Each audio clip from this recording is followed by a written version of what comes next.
योगी जी, प्यार मोहब्बत की बात तो ठीक है, लेकिन जब आपके भाषण सुनते हैं ऐसा लगता है कि आप सिर्फ नफरत फैला रहे हैं, जैसे सिर्फ आग लगा रहे हैं, जैसे किसी का खून पीना चाहते हैं।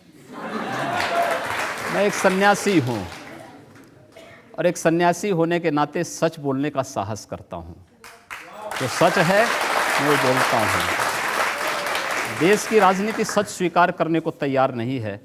मुझे लगता है एक दिन उस सच को अपने अस्तित्व के लिए अपने उस सच को स्वीकार करना पड़ेगा। ऐसा सच आप कहते हैं कि अगर एक हिंदू का खून बहेगा तो हम 10 मुसलमान का खून बहाएंगे?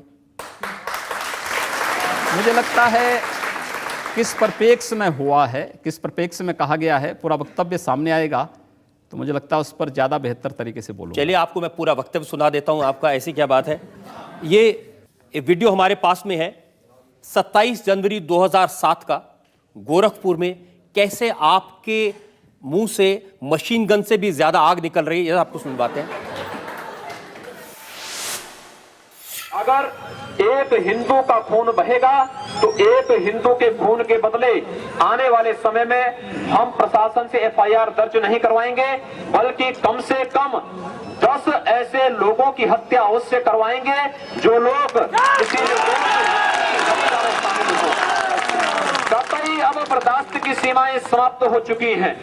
अगर कोई हिंदुओं के घरों और दुकानों में आग लगाता है तो मैं नहीं मानता हूं कि आपको इन सब कृत्यों को करने, इस प्रकार के कृत्य करने से कोई रोकता है। बंधुओं, ये सब सीमाएं स्वाभिमान और सम्मान की पराकाष्ठा को तोड़ती जा रही हैं और आज आप सबको इसके खिलाफ अपनी लड़ाई को लड़ने की तैयारी करनी चाहिए। मैन जी, पूरे फ्लो में बोल रहे हैं आप। भगवा वस्त्र पहन के, हाँ। साधु का रूप धारण करके इस तरह की नफरत की बात करना ठीक है? देखिए, मैंने उस बात को कंडीशनल कहा है। अगर कोई आपको मारेगा तो मुझे लगता है कि सामने कोई मानव होगा तो उस मानव को आप ये मान सकते हैं कि आपने एक थप्पड़ मारा, आप दूसरा थप्पड़ भी सहन कर सकते हैं। लेकिन अगर सामने दानव है तो अगर मारना एक हाथ से मारता है, दूसरा हाथ से उसका जवाब भी दीजिए। मैं एक सन्यासी हूँ।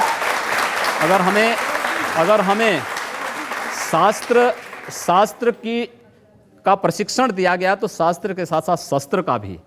अगर हमारे हाथ में एक हाथ में माला है तो दूसरे हाथ में हम भाला लेकर के भी चलते हैं, जिससे समाज को शिष्ट भी किया जा सके और दुष्टों को उनके कृत्यों की सजा भी दी जा सके। एक सन्यासी का सही कर्तव्य होता है।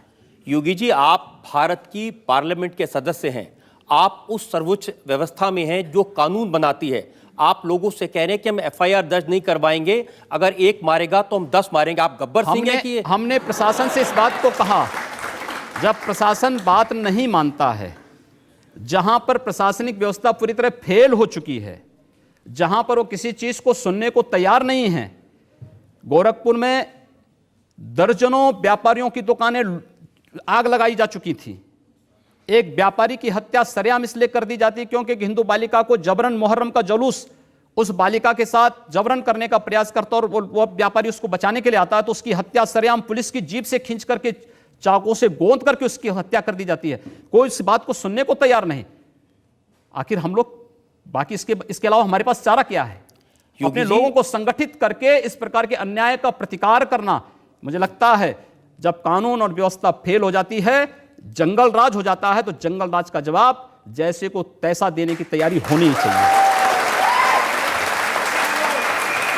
योगी जी, प्रधानमंत्री नरेंद्र मोदी कहते हैं सबका साथ सबका विकास।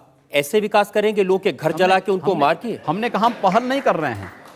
हमने अपने तरीके से नहीं जलाया है। हम कह रहे हैं कोई हमारा जलाएगा तो ये निश्चिंत होकर के नहीं बैठे। आप लोगों को भड़का रहे हैं, उनको हिंसा करने के लिए उकसा रहे हैं, ये कानूनन अपराध है। मैंने ये कहा कि अगर कोई हमारा जलाएगा तो वो सुरक्षित नहीं बैठेगा।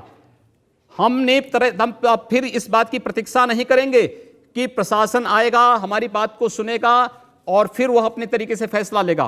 प्रशासन रोकें अन्याय। मैं फिर कहता हूं ना कि अन्याय किसी के साथ ना हो, लेकिन हम अन्याय सहेंगे भी नहीं।